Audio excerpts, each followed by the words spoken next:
اصول تفسیر کا ہمارا سبجیکٹ چل رہا تھا، تو آج ہم کوشش کریں گے کہ اس کو تھوڑا سا سمیٹ لیں۔ تو پھر کچھ دن باقی رہ گئے تو اس میں ہم اصول حدیث دیکھیں گے۔ اگرچہ ابھی اور بھی کچھ ڈسکشنز ہیں اصول تفسیر میں لمبی چوڑی ہیں، لیکن اس کے لیے کچھ پری کوالیفیکیشن چاہیے جو شاید یہاں جو ہمارے پاس لوگ ہیں ان کے پاس نہیں ہیں، تو وہ باتیں شاید اس طرح سے سمجھ نہیں آئیں گی، تو وہ ذرا ایڈوانس لیول کی ڈسکشنز ہو جائیں گی۔ لیکن یہ ہے کہ ایک موٹا اصول تفسیر کا ہم نے ویو لے لیا۔ آج ہم انشاءاللہ سے اس کو سمیٹیں گے، وائنڈ اپ کریں گے۔ تو نیکسٹ لیکچر سے جتنے بھی ہمارے پاس لیکچرز اب باقی ہیں اس میں ہم اصول حدیث کا تھوڑا سا جائزہ لیں گے، اس کی بنیادیں کیا ہیں، اس کی بیسس کیا ہیں۔ اصول تفسیر کا تعلق قرآن سے ہے، اصول حدیث کا تعلق حدیث سے ہے، وہ ذرا بالکل ڈیفرنٹ اصول ہیں، اس سے ہٹ کے ہیں۔ ان اصولوں کا تعلق یعنی اصول تفسیر کا زیادہ تر جو ہے وہ انڈرسٹینڈنگ سے ہے، اور اصول حدیث کا تعلق زیادہ تر اتھینٹیکیشن سے ہے۔ کون سی حدیث صحیح ہے، کیسے صحیح ہوتی ہے، کیسے اتھینٹک ہوتی ہے، کون سی حدیث ضعیف ہوتی ہے، فیبریکیٹڈ احادیث ان کا کیا قصہ ہے، کیا کہانی ہے۔ یہ تو آج ہماری جو لاسٹ بحث ہے جس کتاب کا ہم مطالعہ کر رہے تھے، اس میں جو ہماری لاسٹ لیکچر سے ایک بحث چل رہی تھی کہ قرآن مجید کے لفظ کی جو اپنے معنی کے اوپر دلالت ہے یا رہنمائی ہے، اس کی مختلف ڈائمینشنز ہیں۔ کچھ ڈائمینشنز پہ ہم نے بات کی تھی، ہم نے کہا تھا اس کی 5 ڈائمینشنز ہیں۔ ایک تو یہ ہے کہ لفظ جو ہے وہ اگر ہم اس بات کو سمیٹنا چاہیں، لفظ کس معنی کے لیے کریٹ ہوا ہے۔ کبھی لفظ ایک اسپیسیفک معنی کے لیے کریٹ ہوتا ہے تو اس کو ہم خاص کہہ دیتے ہیں، جیسے خلق السماوات والارض۔ السماوات سے مراد کیا ہے؟ آسمان ہے۔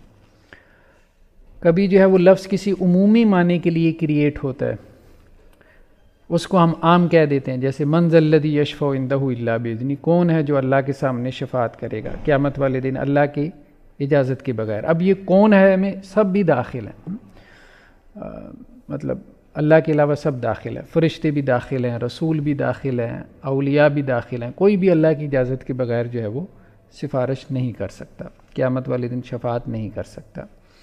تو جو لفظ عام ہے اس سے عمومی معنی مراد ہوتا ہے، جو لفظ خاص ہے کسی اسپیسیفک میننگ کے لیے وضع ہوا ہے اس سے وہ خاص معنی مراد ہوتا ہے۔ اور ایک لفظ ہوتا ہے جسے ہم مشترک کہتے ہیں، یعنی جو ایک سے زائد یعنی کامن میننگز کے لیے اس کو کریٹ کیا جاتا ہے۔ اس کی بھی مثالیں وغیرہ آئی تھیں۔ اب ایک لفظ جو ہے وہ ایک معنی کے لیے وضع ہو گیا، ایک لفظ جو ہے وہ اہل زبان نے ایک معنی کے لیے اس کو مختص کر دیا، اسپیسیفائی کر دیا کہ اس میننگ کے لیے، اس کانسیپٹ کے لیے یہ لفظ ہے۔ اب وہ لفظ اس معنی میں استعمال ہوا کہ نہیں ہوا، اس میں پھر آگے ہم نے چیزیں دیکھی تھیں، حقیقت اور مجاز کا کانسیپٹ ہے۔ اگر وہ لفظ اس معنی میں استعمال ہوا ہے جس معنی کے لیے اہل زبان نے اس کو بنایا تھا تو اس کو حقیقت کہتے ہیں، اگر اس معنی میں استعمال نہیں ہوا تو اس کو ہم مجاز کہہ دیتے ہیں۔ اور قرآن میں دونوں ہیں، کچھ الفاظ کے معنی حقیقی ہیں، کچھ کے مجازی ہیں۔ جیسے قرآن میں الم تر ان اللہ یسجد لہ من فی السماوات ومن فی الارض والشمس والقمر، یعنی ہر چیز اللہ کو سجدہ کر رہی ہے، سورج بھی سجدہ کر رہا ہے، چاند بھی سجدہ کر رہا ہے، پہاڑ بھی سجدہ کر۔ اب سجدہ کا ایک حقیقی معنی ہے، سجدے کا حقیقی معنی کیا ہے؟ یعنی انسان اپنے اعضاء کے اوپر جھکتا ہے، اپنا ماتھا جو ہے وہ زمین پہ ٹیکتا ہے، یہ اس کے ریئل میننگ ہے۔ ایک اس کا مجازی معنی ہے، مجازی معنی سجدے کا کیا ہے؟ فرما برداری، اوبیڈینس۔ تو اب یہاں پہ چاند اور سورج ان سب کے سجدے سے مراد وہ والا سجدہ نہیں ہے، یعنی اس کے حقیقی معنی نہیں ہے، ریئل میننگ نہیں ہے، بلکہ اس سے مراد اوبیڈینس ہے، سبمیشن ہے، یعنی سب اللہ کے لیے سبمسو ہے۔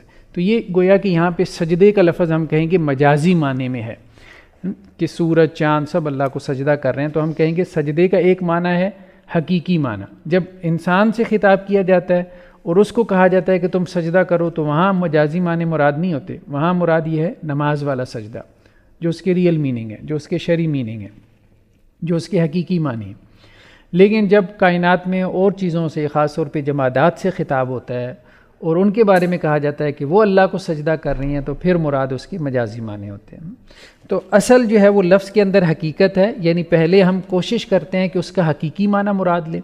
اگر لفظ کا حقیقی معنی مراد لینا مشکل ہو جائے تو پھر ہم کیا کرتے ہیں، اس کا کوئی مجازی معنی مراد لے لیتے ہیں کسی دلیل کی بنیاد پہ، کسی قرینے کی بنیاد پہ۔ اسی میں ایک اور تقسیم تھی صریح اور کنائے کی، یعنی کبھی لفظ اپنے معنی کے اوپر صراحتاً دلالت کرتا ہے اور کبھی اشارتاً دلالت کر رہا ہوتا ہے، ٹھیک۔ تو پھر اس کے بعد ہم نے ایک اور بحث پڑھی کہ وہ لفظ جس معنی میں استعمال ہوا ہے اس معنی میں وہ کتنا واضح ہے، کتنا خفی ہے، کتنا ظاہر ہے، کتنا پوشیدہ ہے۔ تو 4 ہم نے ظہور کے اعتبار سے قسمیں پڑھی، 4 اس کے ابہام کے اعتبار سے قسمیں پڑھی۔ ظہور کے اعتبار سے کیا تھا، مطلب جیسے ظاہر، نص، مفسر، محکم، اور اسی طرح اخفاء کے اعتبار سے کبھی وہ جو ہے وہ خفی ہوتا ہے، کبھی مشکل، کبھی مجمل اور کبھی متشابہ۔ تو آخر میں ایک بحث ہے کہ لفظ کی اپنے معنی پہ دلالت کیسے ہوتی ہے، یہ بھی لاسٹ ٹائم ہم نے ڈسکس کی تھی۔ کبھی عبارت النص کے ذریعے سے، یعنی ظاہرتاً دلالت کر رہا ہوتا ہے، کبھی اشارت النص کے ذریعے سے دلالت کر رہا ہوتا ہے اشارے سے، اور کبھی جو ہے وہ دلالت اولا ہوتی ہے، یعنی معنی جو ہے وہ کسی اور معنی پہ دلالت کر رہا ہوتا ہے، اور کبھی اقتضاء النص، یعنی کوئی چیز ہم انڈرسٹوڈ مانتے ہیں۔ تو بہرحال اس طرح سے جو ہے وہ ایک 5ویں قسم بھی ہے، اس کو مفہوم مخالف کہتے ہیں، تو لیکن ابھی ہم نے اس کو سکپ کر دیا۔ نیکسٹ جو بحث ہے لاسٹ اس کتاب کے اندر آخری جو ڈسکشن ہے وہ ہے ترجمہ قرآن کے حوالے سے، کہ قرآن مجید کی جو ٹرانسلیشن ہے اس کا کیا مقام ہے، کیا مرتبہ ہے، اس کی کیا حیثیت ہے۔ تو رسول اللہ صلی اللہ علیہ وسلم کے زمانے میں اب ظاہری بات ہے کہ وہاں سب عرب تھے، وہاں ترجمے کی ضرورت نہیں تھی، لیکن یہ ہے کہ ترجمہ قرآن جائز ہے کہ جائز نہیں ہے، یہ ایک بحث کسی دور میں پیدا ہوئی تھی جب تک عرب سے مسلمان ابھی نکلے نہیں تھے۔ تو اب آہستہ آہستہ دوسری دنیا کے ساتھ انٹریکشن ہو رہا تھا، خاص طور پہ پرشین امپائر کے ساتھ ہوا، اب ان کی زبان فارسی تھی۔ پھر یہ سوالات پیدا ہونا شروع ہوئی کہ قرآن کو ہم ٹرانسلیٹ کر سکتے ہیں کہ نہیں، تو دونوں طرف سے دلائل بھی دیے گئے۔ تو رسول اللہ صلی اللہ علیہ وسلم کی زندگی سے جو ہمیں دلیل ملتی ہے خاص طور پہ کہ آپ صلی اللہ علیہ وسلم نے خطوط لکھے ہیں مختلف جو ہے وہ بادشاہوں کو، ان خطوط کے اندر قرآن مجید کی آیات بھی لکھی گئی۔ اب یہ خطوط عام طور پہ ان بادشاہوں کی زبان میں لکھے جاتے تھے، جیسے کسریٰ کو خط لکھا تو پرشین میں لکھا، ٹھیک ہے۔ تو اسی طرح سے جس ملک میں جو زبان رائج تھی اس زبان میں ان کو خط لکھا گیا۔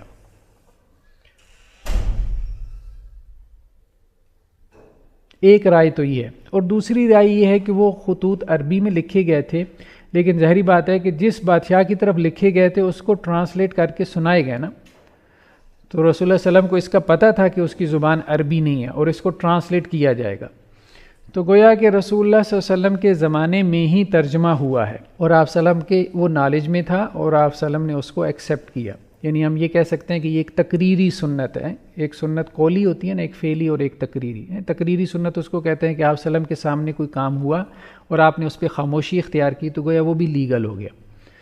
تو قرآن مجید کا جو مطلب ترجمہ ہے، اس کی جو ٹرانسلیشن ہے، بہرحال وہ ایک طرح سے اس کا شرعی جواز ہے، اس کا انکار نہیں کر سکتے ہم۔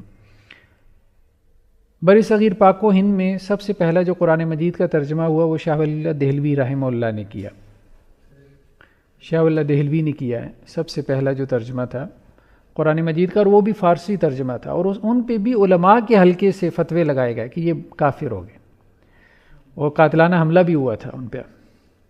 تو ایک وقت تک ہمارے ہاں مطلب بہت سخت ایک قسم کا جو ہے نا اس کو گناہ سمجھا جاتا تھا قرآن مجید کا ترجمہ کرنا۔ بہرحال اب تو بہت ایکسیپٹنس پیدا ہو گئی، اب تو جو کہے یہ بات ایسی کرے گا تو ظاہری بات ہے لوگ اس کی بات نہیں سنیں گے۔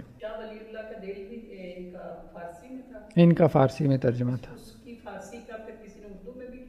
ہاں۔ اس کے بعد جو ہے وہ ان کے بیٹے تھے شاہ عبد القادر، شاہ عبد القادر رحمہ اللہ، ان کا جو ترجمہ تھا موضح القرآن کے نام سے، حواشی بھی ہیں، وہ پہلا مستند اردو ترجمہ شمار ہوتا ہے، بلکہ بعض لوگ تو اس کو الہامی ترجمہ بھی کہتے ہیں۔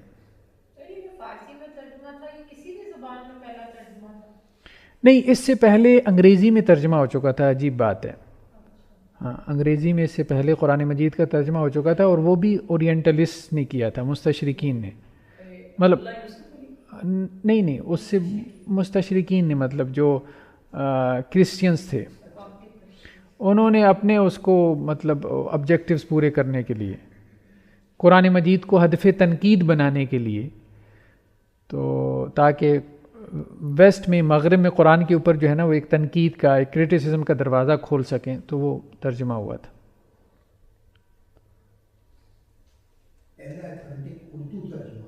جی شاہ عبد القادر نے، شاہ اللہ دہلوی کے بیٹے تھے، موضح القرآن کے نام سے ہے، لیکن اب وہ پرانی اردو ہے، اب اگر ہم اس کو پڑھیں نا تو بہت سارے الفاظ سمجھ نہیں آتے۔ یہ با محاورہ ترجمہ تھا، اور دوسرا جو ہے پہلا جیسے آپ لفظی ترجمہ، اتھینٹک لفظی ترجمہ کہہ سکتے ہیں، وہ انہی کے بھائی نے کیا تھا، شاہ رفیع الدین نے۔ تو یہ دونوں ترجمے مارکیٹ میں اویلیبل ہیں، دستیاب۔ شاہ رفیع الدین کا ترجمہ بہت اس میں گہرائی ہے، مطلب جیسے کہتے ہیں نا کہ ایک عالمانہ ترجمہ ہے۔ پھر اس کے بعد تو چل سو چل ہے، بہت سارے لوگوں نے کیا ہے۔ ترجمہ قرآن کے بارے میں ایک بحث بہت اہم ہے کہ ترجمہ قرآن قرآن نہیں ہے، ٹھیک ہے؟ اس سے کیا مراد ہے؟ اس سے مراد یہ ہے کہ قرآن مجید کو جس طرح پڑھنے پہ ایک ہم کہتے ہیں کہ ہر لفظ پڑھنے پہ ایک متعین ثواب ہے، 10 نیکیاں ہیں، ترجمے کے اوپر ہم یہ بات نہیں کر سکتے۔ ہاں یہ تو ہے، پڑھنے کا ثواب تو ہے، ایک مجموعی ثواب ہے، ظاہری بات ہے، اللہ کی کتاب کو سمجھنے کے لیے انسان ایک ایفرٹ کر رہا ہے، ثواب تو اس کا ہے، لیکن متعین ثواب، اسپیسیفائڈ ریوارڈ جسے کہتے ہیں، تو وہ قرآن مجید کی جو ہے وہ عبارت کے اوپر ہے، عربی عبارت کے اوپر ہے۔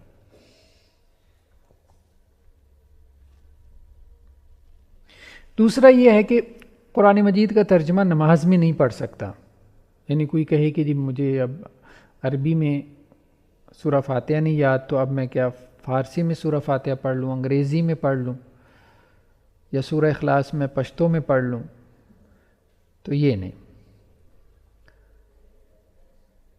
یعنی قرآن کا ترجمہ قرآن کی جگہ کفایت نہیں کرتا،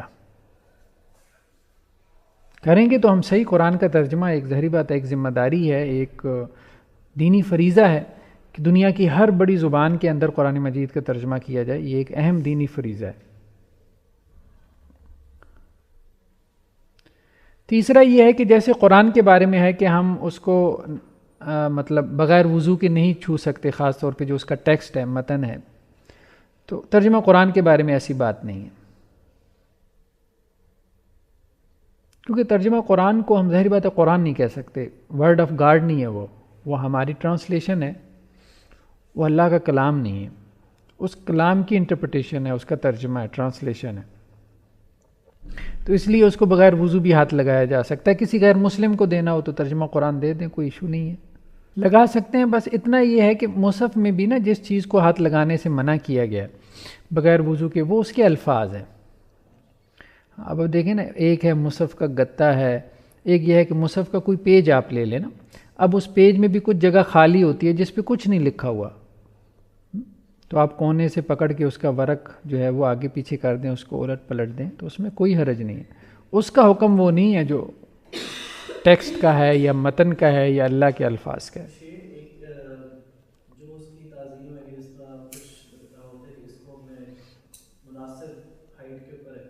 جی جی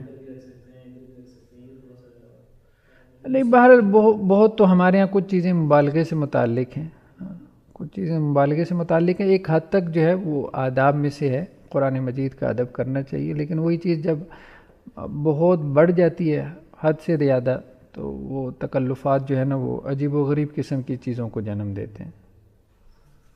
اب جیسے لوگ جو ہے وہ قرآن مجید کی طرف پشت نہیں کرتے، اب ایسی کوئی چیز نہیں ہے، قرآن نے جس چیز سے منع کیا ہے نا کہ پشت نہ کرو، اس سے مراد یہ ہے کہ قرآن کے احکامات سے منہ نہ موڑ لو۔ اب قرآن کے احکامات سے تو انسان منہ موڑ لے، اس کو تو پاؤں تلے رون دے اور کہے کہ جی میں نے قرآن کی طرف پیٹ نہیں کرنی، یہ تو ایک وہ اس کی کوئی سینس نہیں نا بنتی۔ دوسرا یہ ہے کہ ترجمہ قرآن سے ہم کوئی شرعی حکم اخذ نہیں کر سکتے، قرآن سے اخذ کریں گے نا، قرآن کی لینگویج جو ہے، اس کی جو زبان ہے، اس میں اعجاز ہے، یعنی وہ معجزہ ہے، میریکل ہے۔ قرآن کا ترجمہ تو ظاہری بات ہے، وہ تو ترجمے تو 70 ہو سکتے ہیں اور بہت سارے تراجم میں اختلاف ہوگا، تو ہم یہ نہیں کہہ سکتے کہ اب اس میں سے جو ہے وہ یہ سب کے سب ہی اللہ تعالیٰ کی مراد ہے۔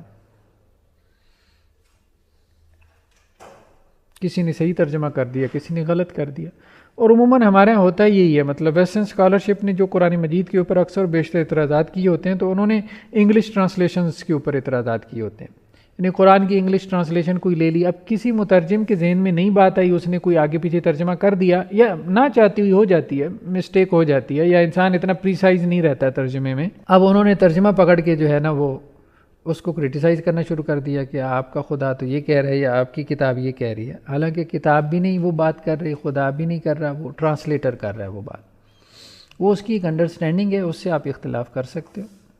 تو ترجمہ قرآن سے اختلاف ہو سکتا ہے، قرآن سے نہیں ہو سکتا۔ تو ترجمہ قرآن کے لیے مطلب کیا شرائط کچھ تو ہم نے پڑھی تھی مفسر قرآن کے لیے، اسی طرح مترجم کے لیے بھی کچھ بنیادی شرائط ہیں۔ ایک تو یہ کہ مسلمان ہونا چاہیے، یعنی ہمیں مسلمان کا ترجمہ ہی پڑھنا چاہیے۔ اس کی وجہ یہ ہے کہ مارکیٹ میں خاص طور پہ انگریزی میں بہت سارے تراجم جو ہے وہ نان مسلمز کے ہیں، اور شروع میں اولاً تو یہ کام غیر مسلموں نے کیا، مسلمانوں نے تو بعد میں اس کی طرف توجہ دی۔ بڑے بڑے جتنے بھی جو ہے وہ جیسے آرتھر جیفری ہے اس کا ترجمہ ہے، اور بہت سارے جو ہے مستشرقین ہیں جنہوں نے قرآن مجید کی تراجم کی، آربری نے کیا ہے اور لوگوں نے کیا۔ دوسرا یہ ہے کہ جو مترجم ہے وہ مطلب سکھا ہو، سکھا سے مراد یہ ہے کہ عادل و باعث نہ ہو اپنی اپروچ میں۔ تیسرا یہ کہ دونوں زبانوں میں اس کو رسوخ اور پختگی حاصل ہو، یعنی عربی میں بھی اور جس زبان میں اس کو ٹرانسلیٹ کر رہا ہے اس کو بھی وہ اس طرح سے جانتا ہو جیسے اس کی مدر ٹنگ ہو، تو پھر ایسا آدمی ترجمہ کر سکتا ہے، یا ایسے آدمی کے ترجمے سے ہم جو ہے وہ استفادہ کر سکتے ہیں۔ کچھ چیزیں جو ہے جن کا تعلق خاص طور پہ تدریس قرآن سے ہے، ہمارے ہاں ترجمہ اور تفسیر بہرحال یہ باقاعدہ ایک فن تو ہے، اور علماء کا حلقہ اس کے لیے مختص ہے، لیکن ہمارے ہاں فہم قرآن کے بہت سارے ادارے، اور اسی طرح سے ایک پوری تحریک چلی فہم قرآن کی، خاص طور پہ پچھلے جو ہے وہ 50 برس کے اندر، نصف صدی میں، اور بہت اداروں نے کام کیا، تحریکوں نے کام کیا، ہزاروں کی تعداد میں مدرسین قرآن جو ہے وہ مطلب انہوں نے درس قرآن کی طرف توجہ دی اور درس قرآن کے حلقے قائم ہوئے، تو اس کے بہت ثمرات ہیں جن کو بیان کرنا مشکل ہے، لیکن بہرحال اس کے کچھ ایسے جسے ہم سائیڈ ایفیکٹس بھی کہہ سکتے ہیں وہ بھی پیدا ہوئے۔ تو اس کے حوالے سے ایک تحریر میں نے مرتب کی تھی خاص طور پہ مدرسین قرآن کے لیے، یعنی وہ لوگ جو کہ نہ تو علماء کے طبقے سے ہیں کہ وہ اپنے آپ کو مفسر کا ٹائٹل دے سکیں، نہ وہ عام لوگ ہیں، یعنی کامن بھی نہیں ہے کہ جی بالکل کہیں کہ جی ہمیں کچھ پتہ ہی نہیں ہے۔ تو بین میں ایک طبقہ وجود میں آیا جنہوں نے محنت کی قرآن کے اوپر، اور انہوں نے درس قرآن کے حلقے قائم کیے، تو ان کے لیے خاص طور پہ کچھ ہدایات تھیں جن کو اگر ملحوظ رکھ لیا جائے تو یہ جو دین کا کام ہو رہا ہے، قرآن فہمی کا کام ہو رہا ہے، مطلب اس کو ہونا چاہیے، اس میں تو کوئی شک نہیں، تو اس کے اندر اگر کوئی خطا کا امکان ہے تو اس کو بھی ایڈریس کر لیا جائے۔ تو اس میں یہ 8 چیزیں ہیں۔ پہلی چیز تو جو ہے وہ اخلاص ہے، مطلب دین میں تو ہر جو عمل ہے اس کی بنیاد اخلاص ہے، انما الاعمال بالنیات۔ تو درس قرآن کے اندر بھی یا تدریس قرآن کی اس پوری تحریک میں یا فہم قرآن کی اس تحریک میں اس کی بہت ضرورت ہے۔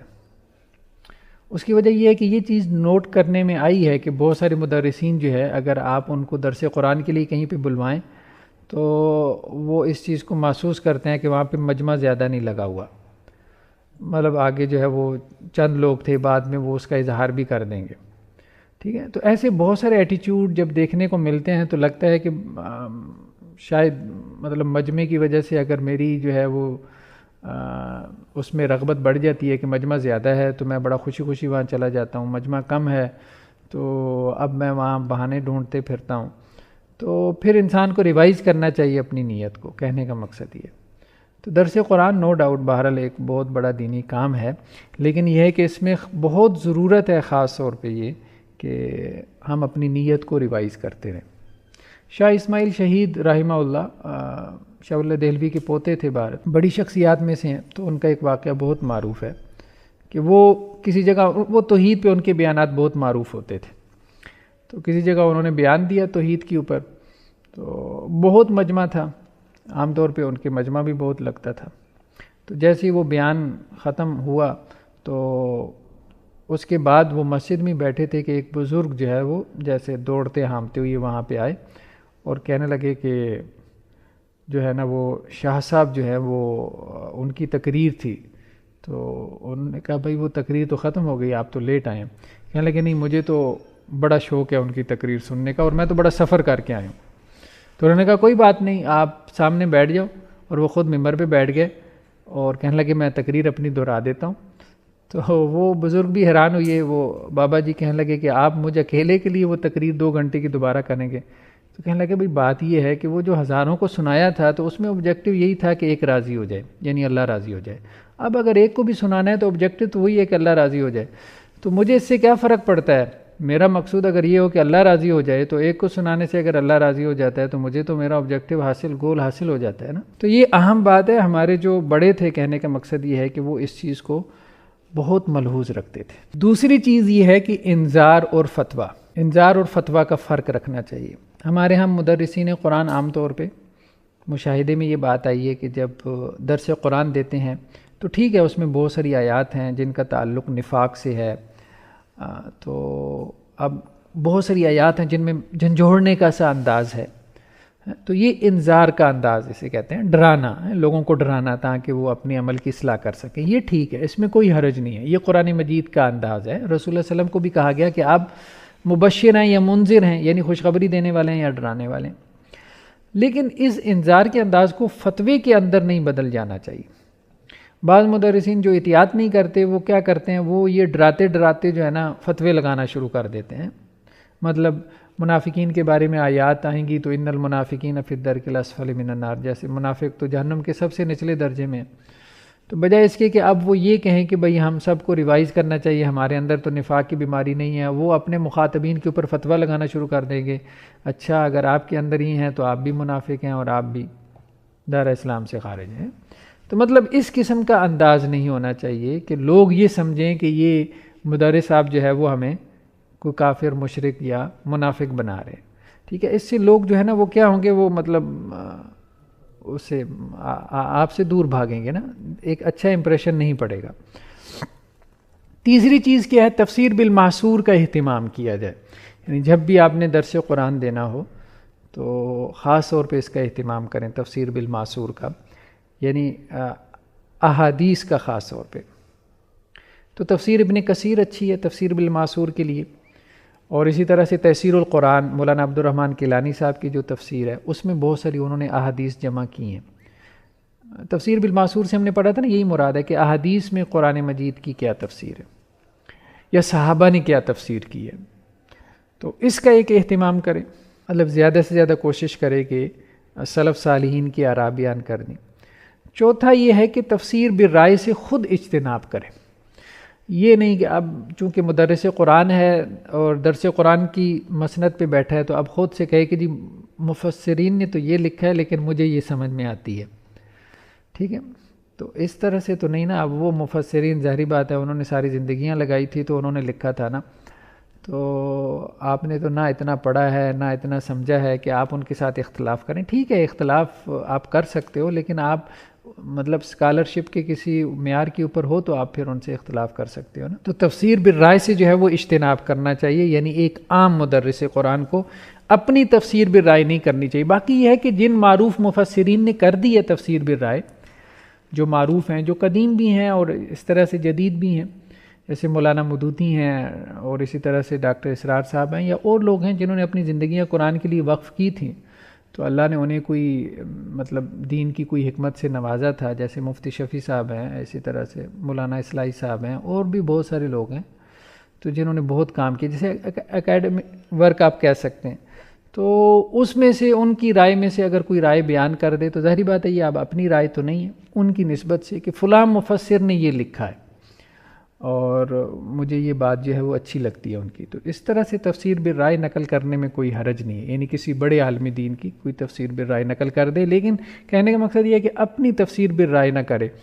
اگر وہ اس طرح سے کرے گا تو پھر جو ہے نا وہ سوسائٹی میں وہ مطلب ایک طرح سے جو ہے وہ فساد پھیلے گا. اس سے حتی الامکان جو ہے وہ گریز کرنا چاہیے. ایون صحابہ اتنی سب کچھ ہونے کے باوجود بھی بہت احتیاط کرتے تھے، مطلب قرآن مجید کی تفسیر جو ہے نا وہ عام طور پہ نہیں کرتے تھے، اس سے بچا کرتے تھے. پانچویں چیز جو کہ اہم ہے وہ یہ ہے کہ قرآن مجید کے بارے میں سمجھے کہ یہ کیا ہے، اصل اس کا میسج کیا ہے، یعنی اس کا جو مین سبجیکٹ ہے وہ کیا ہے. تو وہ ہدایت ہے، یعنی قرآن مجید کتاب ہدایت ہے، اصلاً یہ کتاب ہدایت ہے. تو اب گویا کہ اس کی تفسیر یا اس کا ترجمہ یا اس کی تشریح اس طرح سے کرے کہ یہ کتاب ہدایت بن جائے. یعنی اس کو کوئی فلسفے کی کتاب بنانے کی کوشش نہ کرے، اس کو کوئی سائنس کی کتاب بنانے کی کوشش نہ کرے، اس کو بک آف گائیڈنس ہے، بک آف گائیڈنس رہنے دے. ہدی للناس ہے، ہدی للمتقین ہے. قرآن نے اپنا تعارف اسی طرح سے کروایا نا، لوگوں کے لیے ہدایت ہے، متقین کے لیے ہدایت ہے. چھٹی چیز یہ ہے قرآن مجید کی عملی تفسیر، اس پہ بہت زور دینا چاہیے. یعنی قرآن مجید کی ایسی تفسیر کریں یا ایسے معنی جن کا تعلق عمل سے ہو، تاکہ وہ عمل کے ساتھ جڑے نا. ایک چیز عمل میں آ جاتی ہے تو انسان کو یاد رہ جاتی ہے. اب جیسے دیکھیں قرآن میں ایک جگہ پہ ذکر ہے، وہ یہ جو دعا ہے نا، سبحان الذی سخر لنا ھذا وما کنا لہ مقرنین. اب یہ آیات آئی ہیں تو اب آپ بتا دیں بھائی سواری پہ سوار ہونے کا طریقہ یہ ہے. رسول اللہ صلی اللہ علیہ وسلم سے سننے سے اس طرح سے ثابت ہے. بسم اللہ اللہ اکبر کہہ کے آپ سواری پہ سوار ہوں، پھر آپ یہ قرآن مجید کے الفاظ پڑھ دیں، سبحان الذی سخر لنا ھذا وما کنا لہ مقرنین وانا الی ربنا لمنقلبون. اب آپ نے اس کے عمل کے ساتھ قرآن مجید کی آیات کو لنک کر دیا نا، تو یہ بہت ضروری ہے. یعنی ایک مدرس قرآن کے لیے جو ہے نا، ہمارے یہاں عام طور پہ کیا ہوتا ہے، مطلب شروع میں میں بھی درس قرآن وغیرہ دیتا تھا، بہت ساری چیزیں پھر بعد میں سمجھ میں آتی ہیں، انسان تجربات کرتا ہے تو بہت علمی بحثیں کرتا تھا، وہ لوگوں کو سمجھ ہی نہیں آتی تھی، اوپر سے گزر جاتی تھی. جیسے نظم قرآن کی بحثیں ہیں، یہ دو صورتیں ہیں، ان کے درمیان کا ربط یہ ہے، فلاں ہے، یہ ہے، وہ ہے، وہ لوگوں سے ان کو دلچسپی نہیں ہوتی. تو عملی بات کریں. وقت ہمارے پاس کم ہوتا ہے، خاص طور پہ رمضان میں، تو جو کم وقت ہے اس میں زیادہ علمی باتیں، علمی نکات شیئر کرنے کے بجائے عملی نکات بتائیں ان کو، کہ یعنی پریکٹیکل چیزیں جن پہ لوگ عمل کر سکیں. کیونکہ جب وہ چیزیں لوگوں کے عمل میں آ جائیں گی تو پھر انہیں یاد رکھنے کی ضرورت نہیں پڑے گی. علمی نکتہ تو بھول جاتا ہے، لیکن جو چیز عمل بن جاتی ہے وہ نہیں بھولتی. اور مقصود بھی قرآن کا یہ ہے کہ قرآن جو ہے وہ عمل میں آ جائے. تو ہمارے ہاں زیادہ تر یعنی مزاج یہ بن چکا ہے کہ قرآن مجید کی علمی تفاسیر کی جاتی ہیں. علمی تفاسیر ٹھیک ہے ایک حد تک، مطلب خاص لوگوں کے لیے ہونی چاہیے، عوام الناس کے لیے عملی تفاسیر ہونی چاہیے.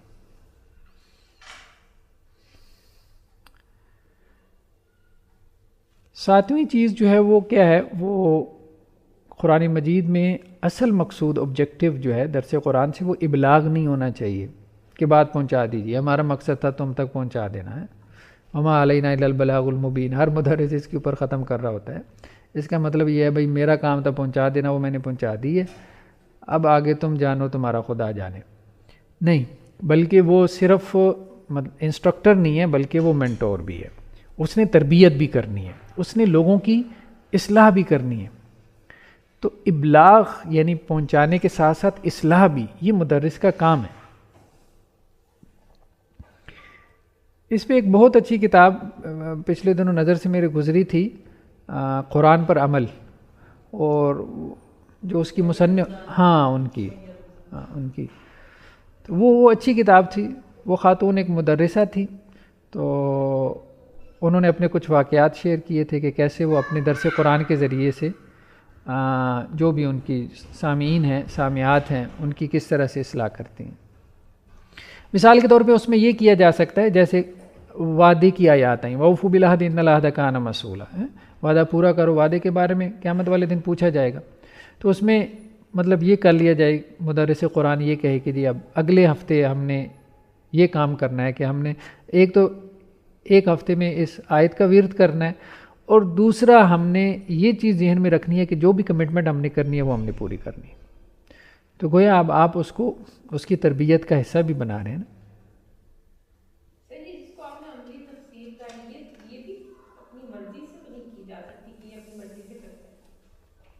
ہاں نہیں، عملی تفسیر سے مراد یہی ہے کہ عمل سے متعلق کر دینا. قرآن مجید کے احکامات کو صرف محض علمی نہ رہنے دیں، جیسے اقیم الصلاۃ، نماز کی بات آئی تو زیادہ زور اس پہ نہ دیں کہ نماز جو ہے نا وہ اس کے فقہی احکامات کیا ہیں، اور مطلب سجدہ صاحب کی بحثیں چھیڑ دیں، یہ کریں وہ کریں، وہ ساری لکھی ہوئی ہیں فقہاء علماء مفتیان کے نام سے لوگ پوچھتے رہتے ہیں. اصل زور اس کے اوپر دیں بھائی نماز پڑھنی چاہیے.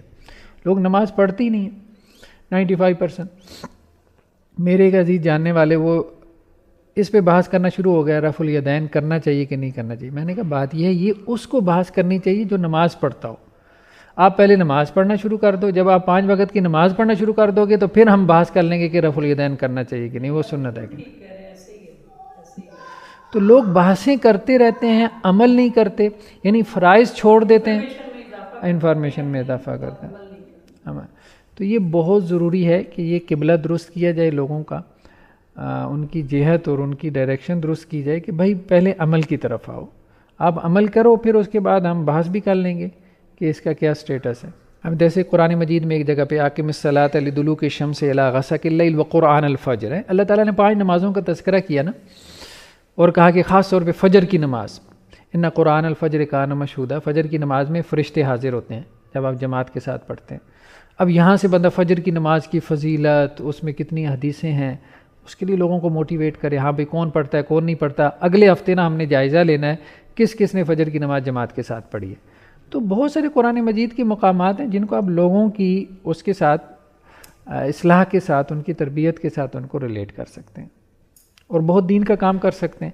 ہمارے ہاں اصل میں سارا زور اس پہ ہوتا ہے چند علمی نکات 10-12 میں لے کے چلا جاؤں درس قرآن کے نام پہ اور وہ لوگوں تک منتقل کر کے آ جاؤں. اس سے کیا ہوگا؟ کچھ بھی نہیں ہوگا، کوئی تبدیلی نہیں آئے گی اس سے.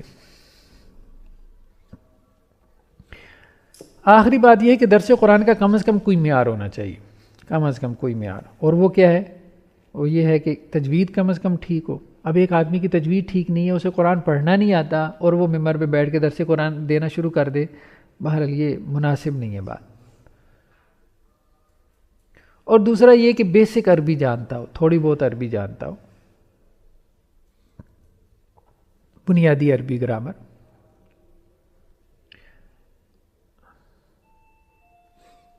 لیکن اس کے باوجود اگر کوئی صاحب چاہتے ہیں کہ جی نہیں، اس کے باوجود میں قرآن کا میسج عام کرنا چاہتا ہوں، تو ٹھیک ہے، پھر وہ یہ کریں کہ کوئی تفسیر پکڑ لیں. اب جیسے تبلیغ والے کرتے ہیں فضائل اعمال کی، وہ جسٹ ریڈنگ کرتے ہیں، ٹھیک ہے، ایک عالم دین نے وہ کتاب لکھی ہے، اس کی ریڈنگ کر دیتے ہیں. اسی طرح جو تفسیر ان کو اچھی لگتی ہے، تفہیم القرآن ہے، معارف القرآن ہے، تفسیر القرآن ہے، تفسیر ابن کثیر ہے، جو بھی تفسیر ان کو اچھی لگتی ہے وہ پھر اس میں سے کسی نماز کے بعد بیٹھ کے 10-15 منٹ پڑھ دیا کریں. تو اس طرح سے قرآن مجید کا میسج بھی پھیل جائے گا اور آپ کے اوپر بھی کوئی برڈن نہیں آئے گا، کوئی بوجھ نہیں آئے گا. تو یہ چند احتیاطیں ہیں جو خاص طور پہ ہمارے ہاں لوگوں کو ملحوظ رکھنی چاہیے. اب ایک سافٹ ویئر ہے جس کا میں نے پہلے ذکر کیا تھا، ایزی قرآن و احادیث کے نام سے. یہ آپ اس کو گوگل کریں گے تو یہ آپ کو مل جائے گا، اس کو ڈاؤن لوڈ کر سکتے ہیں آپ اپنے اس میں، ایزی قرآن و حدیث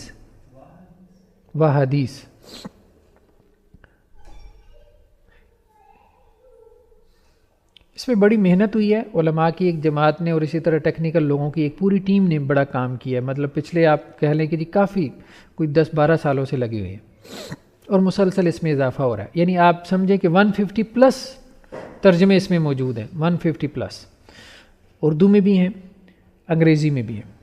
اسی طرح سے اس میں تفسیریں بہت زیادہ ہیں، کوئی مطلب میرے خیال میں 60-70 تفاسیر تو ہوں گی اس میں، وہ جو اردو والی ہے. نہیں، موبائل نہیں ہے، یہ تو ڈیسک ٹاپ اپلیکیشن ہے.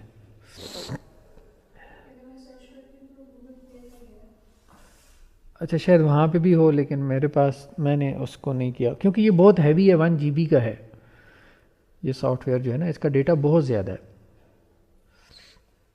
اسی طرح جتنی بھی احادیث کی بنیادی کتابیں ہیں، سیاہ ستہ، مسند احمد، اور اس کے علاوہ بھی اب صرف مسند احمد میں 30,000 کے قریب حدیثیں ہیں، 30,000، وہ سب انہوں نے ڈال دی، ان کے ترجمے ڈال دیے. اور یہ سرچیبل جو ہے وہ مطلب، اور اسی طرح سے کاپی پیسٹ بھی کیا جا سکتا ہے اس پورے کانٹینٹ کو.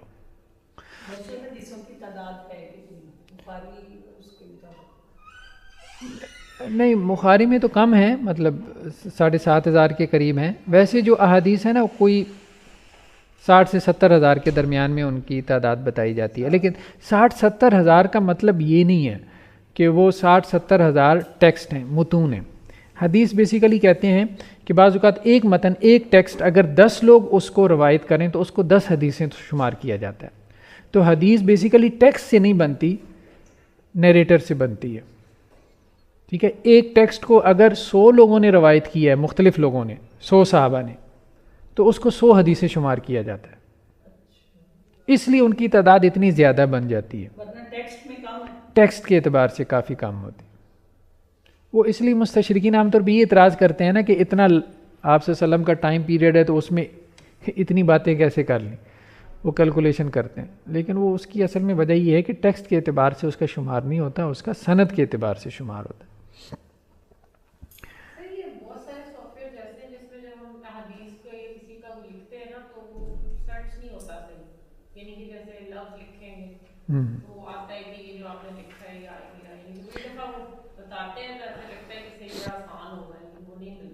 نہیں، وہ آپ ایسا کریں کہ اس میں قرآن کے لیے تو بہت اچھی ویب سائٹ ہے tanzeel.org، tanzeel.org یا tanzeel.info. ابھی تو نہیں ہے یہاں، نیٹ نہیں ہے، بہرحال میں چلا کے دکھا دیتا. tanzeel.info کے نام سے ہے.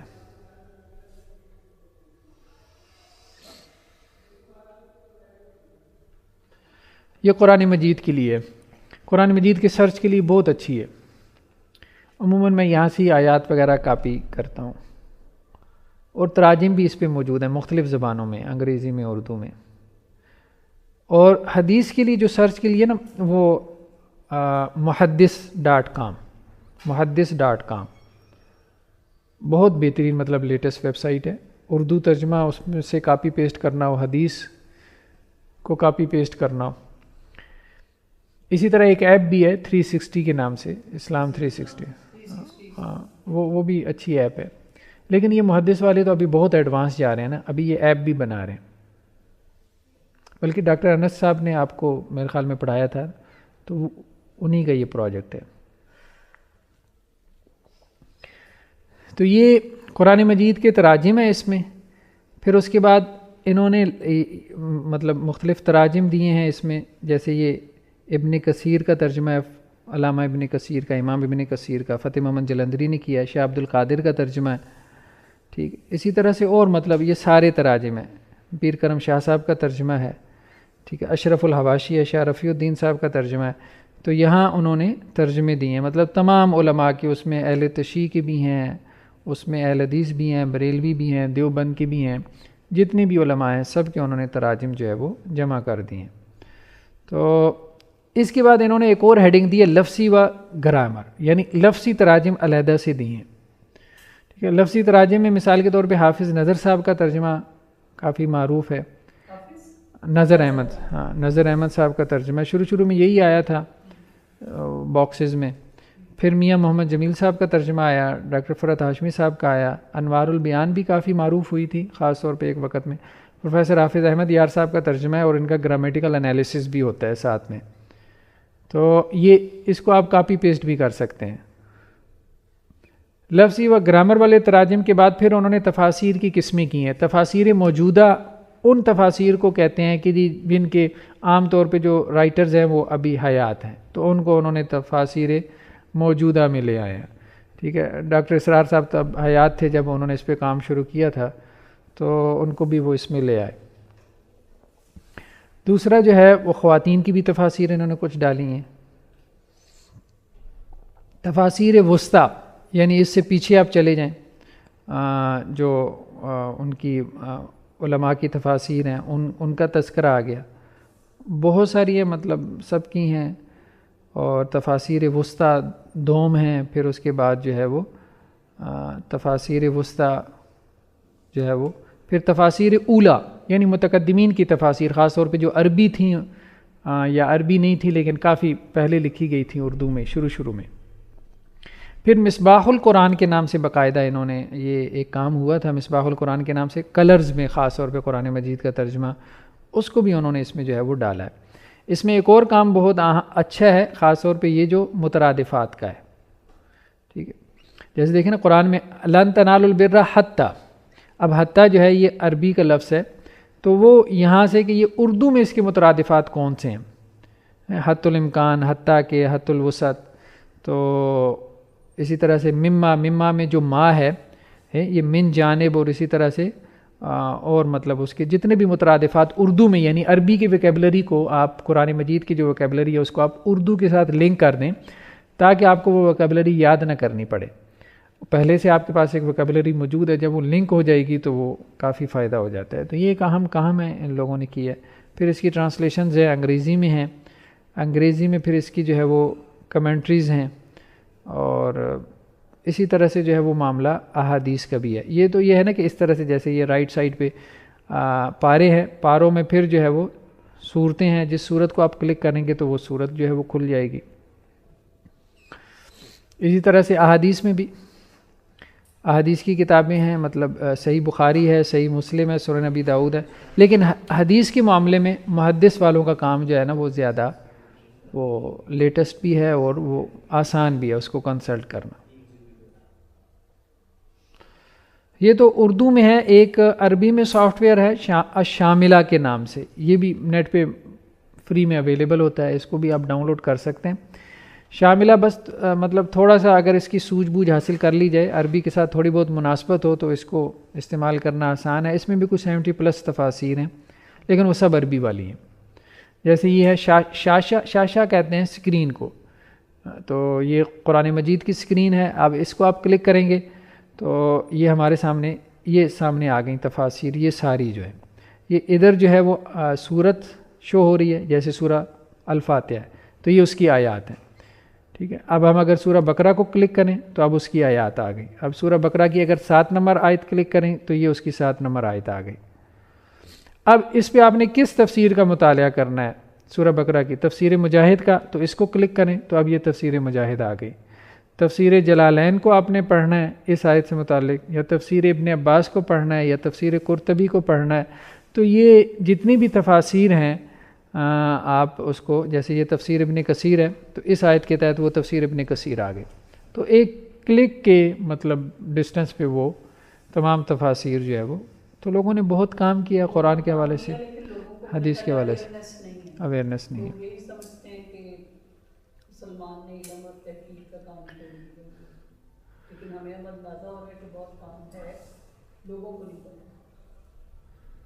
تو بہرحال یہ تھا ہمارا اصول تفسیر کے حوالے سے کچھ بنیادی چیزیں ہم نے ڈسکس کی ہیں، تو نیکسٹ ٹائم سے انشاءاللہ سے ہم 31 دسمبر تک تو آپ کی یہ کلاس چلنی ہے، تو ہم اصول حدیث جو ہے نا اس کے جو بنیادی تصورات ہیں، کانسیپٹس ہیں، اس کا ہم پھر آغاز کریں گے۔